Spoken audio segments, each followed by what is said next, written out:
दोस्तों कैसे हैं। एग्जाम कॉर्नर पटना चैनल पे स्वागत है। दोस्तों शिक्षा विभाग की तरफ से बहुत महत्वपूर्ण नोटिस जारी किया गया है और ये नोटिस किन के लिए है तो जो माध्यमिक शिक्षक में है चाहे उच्च माध्यमिक में, मतलब 9, 10 और 11, 12 के लिए जो है आपका बहुत इंपॉर्टेंट है। साथ साथ जो है प्रभारी प्रधानाध्यापक के घोषित संबंधित जो है मतलब कौन, इसमें देखिए क्या नोटिस जारी किया गया है। 4 सितंबर को ये नोटिस जारी किया गया है। ये जो बैद्यनाथ यादव जो निदेशक हैं माध्यमिक शिक्षा का, उन्हीं के द्वारा नोटिस जारी किया गया है, जिसमें सभी जिला शिक्षा प्राधिकारी को जारी किया गया। तो जब सभी जिला शिक्षा प्राधिकारी को जारी किया गया इट मीन्स कि बिहार में जितना भी जिला रहेंगे तो सभी जिला में क्या होगा तो लागू होगा। अब आइए देख सकते हैं। तो पहले इसमें क्या बोला गया है, पहले आप देख सकते हैं इसमें क्या विषय है, फिर हम आपको डिटेल बताएंगे। बहुत इंपॉर्टेंट है इसलिए देख लीजिए। तो बोला गया है माध्यमिक उच्च माध्यमिक विद्यालयों में प्रभारी प्रधानाध्यापक घोषित करने के संबंध में, मतलब 9, 10 और 11, 12 में प्रभारी जो है जो प्रधानाध्यापक को कैसे घोषणा होगा, मतलब 9, 10 और 11, 12 में जो है अगर किसी को प्रभारी प्रधानाध्यापक बनाना होगा तो उसके लिए क्या करना होगा, क्या एलिजिबिलिटी है, उसके लिए जो बोला गया है। देखिए इसमें क्या बोला गया है कि विभिन्न जिला में जिला शिक्षा प्राधिकारी द्वारा माध्यमिक उच्च माध्यमिक विद्यालयों में नियमित प्रधानाध्यापक के पदस्थापन नहीं होने की स्थिति में, यहाँ बोला गया देख ली विभिन्न जिला शिक्षा प्राधिकारी द्वारा, मतलब विभिन्न जिला के जितना भी जिला है बिहार में, सभी जिला में चाहे माध्यमिक हो चाहे उच्च माध्यमिक हो, या नियमित प्रधानाध्यापक के पद स्थापन नहीं होने की स्थिति में, मतलब कोई नियमित जो है प्रधानाध्यापक अगर नहीं है, चाहे माध्यमिक हो चाहे उच्च माध्यमिक हो विभिन्न जिला में, तो उस स्थिति में जो है किस कोटि के शिक्षकों को, मतलब कौन सा शिक्षकों को प्रभारी प्रधानाध्यापक घोषित किया जाए, जिसके जो है मार्गदर्शन की मांग की जा रही है। मतलब बहुत सारा जिला ऐसा है जहां माध्यमिक उच्च माध्यमिक में वहाँ पे जो क्या स्थिति नियमित प्रधानाध्यापक नहीं है, तो ऐसा स्थिति में किसको प्रधानाध्यापक बनाया जाएगा, उसके लिए जो है आपको कुछ पॉइंट दिया गया है। और ये जो है 9, 10, 11, 12 दोनों में लागू होगा। तो बहुत इंपॉर्टेंट है आपके लिए। इन संबंध में विभाग द्वारा जो है समीक्षोपरांत माध्यमिक उच्च माध्यमिक विद्यालयों में प्रभारी प्रधानाध्यापक घोषित करने के लिए निम्नलिखित आदेश दिया गया है। क्या है आदेश, फिर हम बताते हैं आपको।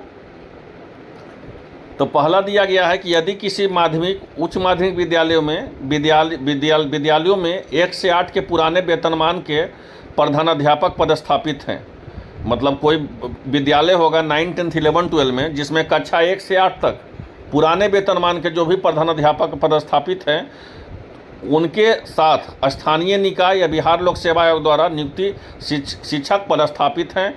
और जो है यह शिक्षक पदस्थापन की स्थिति में बोला गया है। अब यहाँ देखिए प्रभारी प्रधानाध्यापक की स्थिति में क्या बोला गया है, कक्षा 1 से 8 के लिए पुराने वेतनमान के प्रधानाध्यापक को वित्तीय प्रभारी घोषित किया जा सकता है। तो जो पुराने जो आपका 1 से 8 के जो पुराने वेतनमान के जो शिक्षक हैं, उन्हीं को जो है वित्तीय प्रभारी घोषित किया जा सकता है। कक्षा 1 से 8 के लिए बोला गया है।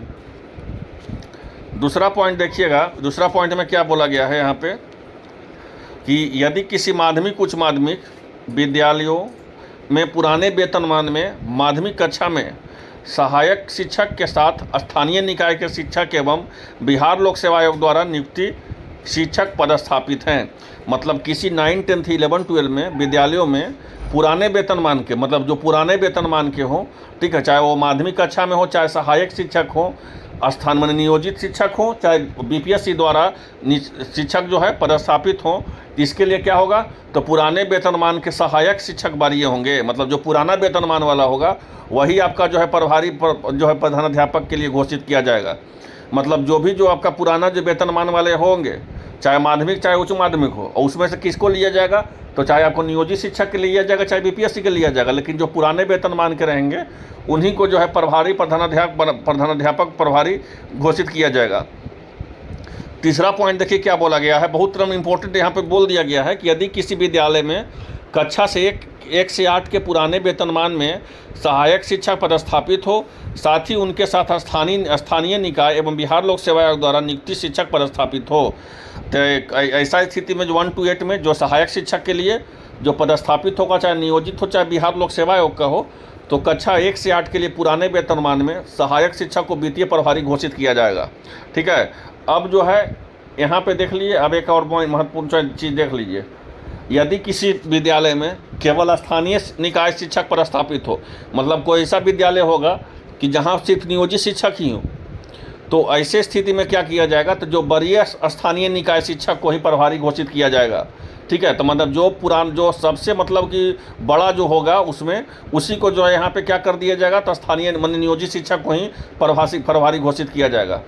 और यदि किसी विद्यालय में केवल बिहार लोक सेवा आयोग द्वारा नियुक्ति विद्यालय प्रस्थापित हो, मतलब कोई ऐसा भी होगा कि अगर बिहार लोक सेवा आयोग के बीपीएससी के द्वारा ही शिक्षक बन के आया होगा, तो ऐसा में उसको प्रभारी किसको बनाया जाएगा, तो वैसे स्थिति में बिहार लोक सेवा आयोग द्वारा नियुक्ति विद्यालय अध्यापकों को प्रभारी घोषित किया जाएगा। तो वैसी स्थिति में जो है बिहार लोक सेवा आयोग के विद्यालय अध्यापक का घोषित किया जा सकता है। तो मतलब किसी को भी जो है उसमें घोषित किया जा सकता है। यहाँ पे बोला गया है, देखिए नियोजित के लिए भी बोल दिया गया है और बीपीएससी के लिए भी बोल दिया गया कि ऐसा स्थिति अगर आएगा कि बीपीएससी का ही शिक्षक होगा तो उसमें कौन जो है जो उसको जो है प्रभारी बनाया जाएगा। तो वैसी स्थिति में प्रभारी किनको बनाया जाएगा, जो बिहार लोक सेवा आयोग का जो नियुक्ति विद्यालय अध्यापक के प्रभारी घोषित किया जा सकता है।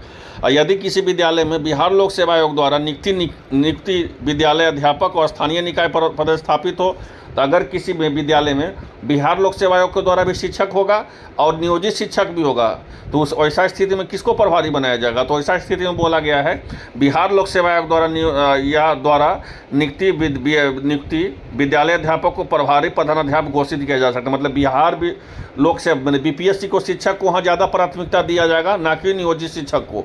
देखिए यहाँ बोल दिया गया, पहले 3 पॉइंट दिया गया है, महत्वपूर्ण पॉइंट। पहला पॉइंट तो दिया गया है कि अगर सिर्फ नियोजित शिक्षक वाले रहेंगे तो उसमें जो बड़े होंगे उनको वरीय स्थानीय निकाय को बना दिया जाएगा प्रभारी। दूसरा बोला गया है कि अगर सिर्फ बिहार लोक सेवा आयोग को बीपीएससी के द्वारा शिक्षक होगा तो ऐसा स्थिति में बीपीएससी के शिक्षक को ही बनाया जाएगा। और अगर ऐसा विद्यालय होगा जहां बिहार लोक सेवा आयोग से भी शिक्षक होंगे और नियोजित शिक्षक होंगे, माने जो विशिष्ट शिक्षक परीक्षा के द्वारा जो सक्षमता परीक्षा पास किए होंगे, ठीक है, वैसा स्थिति में क्या किया जाएगा, तो ऐसा स्थिति में जो होगा बीपीएससी को ही शिक्षक को प्रधानाध्यापक घोषित किया जाएगा। यहाँ देख डायरेक्ट बोल दिया गया है। तो ये जो है लेटर किनके द्वारा जारी किया गया है, ये लेटर जारी किया गया है आपका बैद्यनाथ यादव जो निदेशक है उनके द्वारा। यहाँ पे देखिए 6 पॉइंट दिया गया, 6 पॉइंट में आपको बता दिया गया है कि 1 to 5 आपका 8 में, ठीक है, या 9, 10, 11, 12 में किनको जो है प्रभारी बनाया जाएगा। तो आई होप आप लोग को वीडियो अच्छा लगा होगा। मिलते हैं नेक्स्ट वीडियो में, धन्यवाद।